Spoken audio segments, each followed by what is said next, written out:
Kitty, run and tell the cook to make a pie for dinner. No, Mama, I can't and I won't. Why you are not obeying Mama's words? I'm your Mama, right? You need to obey. No, Mama, I'm going.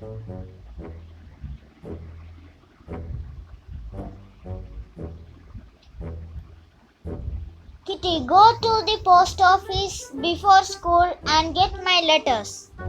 Papa, I won't do. I can't. Suddenly, the magic shoes take him to the kitchen and tell the cook to make a pie for the dinner. And at the same time, these shoes take her to the post office as well for getting the letters, and he immediately came back from the post office. And mama and father was so much happy. Dolly knocked down the house of corn caps she had built, who our Kitty, our little girl Kitty had built, and she made angry to Kitty. Now I will kick you down, Dolly. What happened? What I have done for you? Why you are so angry? Okay, no, I will kick you down. And she take the food, and but she's not able to come down. It stayed in air only, and it is look like she is going to dance. And the children laughed. And finally, she said to Dolly, "Never mind, I will forgive you." Okay.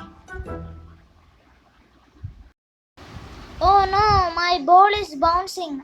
How I can get this? Don't worry, Willie. I will take it for you. How you can take it? You just wait and see. Okay. I will just jump and I will take your bounce ball and I will get back to you. Okay? How you can do that? Yeah, that's why that is my magical shoe.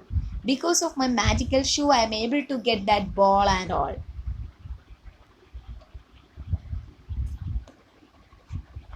Oh no, I am surprised. Thank you for taking my ball. Kitty, can you go and pick some strawberries for lunch? No, sister, I'm too much tired.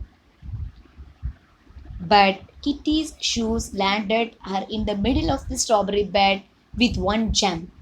And once the dish was filled, Kitty wanted to stay and eat few strawberries. And after that, her mother came.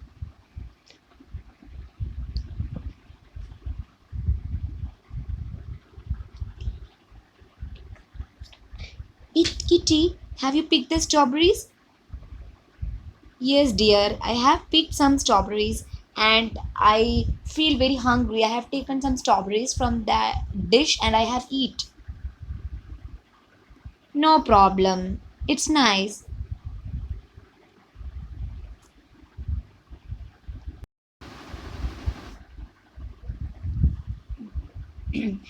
Kitty, will you carry a few bundles to some poor people later?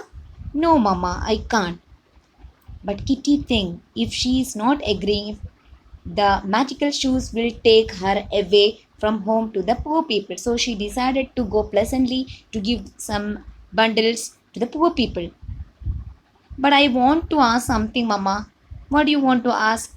No, after giving these to poor people, can I go to the fairyland? Okay, dear, you can. Thank you, Mama. I'm going. Thank you for giving us this. Okay, no problem. It's little bit things like a bundle of some clothes, little books, and some money. You can take it. It's my pleasure. I feel very happy to do all these kind things. Kitty finally reached fairyland, which was filled with wildflowers. Kitty wished to rest her aching feet, and she folded her feet and she sat on a cushion of moss. Then one butterfly come beside her and staring at her curiously. Are you related to my cousin Grasshopper? You took such long leaps just like him. I am not a grasshopper, but I have on magical shoes with me. What is magical shoes? I didn't hear about that. It was a boon for me that God gave to me. It helped me in every situation. All the funs will be over. Kitty heard all sorts of voices singing and laughing, and she understood each word. She talked and played with the squirrels and butterflies until tea time. Just as the clock struck four away when the shoes over the pool, the hill, and the road, Kitty reached home. Mother told to Kitty, "Stop now, dear, and go to your bed." A few minutes more, began Kitty, but was off like a flash into the bedroom. Soon the sun was gone and the shoes became common ones, for Midsummer's Day was over. Kitty never forgot the lesson which she had learned from these magical shoes. This was the small story about a little girl who is very naughty that is ending now.